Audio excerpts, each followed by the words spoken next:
I used to be one of America's top operatives, but I'd grown sick of the killing and bloodshed. I went off the grid, settled in a small town, and made my living in the ring just looking for some peace and quiet. Fate had other plans. During an exhibition match, I accidentally killed a famous influencer with a single punch. I knew right then I was done. The crime boss lost millions on that fight, and there was no way he'd let it slide. Sure enough, the next day my pregnant wife was murdered. I figured they'd just kill me too, and be done with it, but the boss had something more twisted in mind. Unless I took my own life, everyone I got close to would die because of me. To protect my landlord, I moved into a homeless shelter. I told myself that as long as I kept my distance from people, no one else would have to pay the price, but I underestimated his cruelty. I gave my shoes to a homeless man out of kindness. The next morning, I found him with his throat slit. I couldn't stay at the shelter anymore, and started drifting from place to place. To avoid getting innocent people killed, I swallowed my pride even when punks tried to start something. When my wallet got stolen, and I couldn't pay for my meal,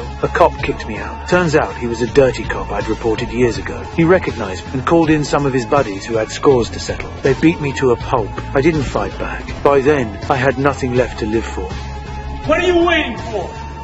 More people around here to die? I made my way to the subway station alone, ready to end my miserable existence. That's when I saw a girl looking at me with desperate, beady eyes. Several gang members followed her onto the train, and I instantly knew what was happening. After a moment's hesitation, I decided to do one last good deed before I died. The train was already moving. I grabbed the railing,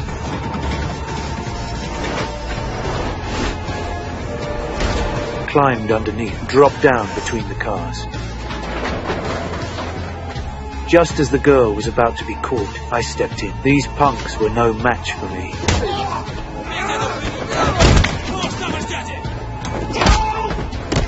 The leader reached for his gun, but he was on the ground before he could draw it. You?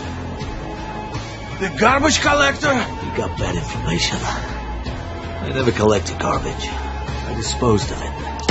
I took their wallets and prepared to get the girl out of there, but she looked at me with suspicion and bolted off the train at the first chance she got, right into two corrupt cops. Luckily, I got there in time. With enemy reinforcements closing in, I had no choice but to grab the girl and run. After I'd saved her twice, she finally opened up. Her name was May. She was 8 years old and a math prodigy with a photographic memory for numbers. The crime boss had taken notice of her talent and was using her mother as leverage to force her to work for him. Today she was supposed to help with a deal, but they got ambushed by a rival crew. In the chaos, May managed to slip away. That's when I found her on the subway. Maybe this was why I was still alive.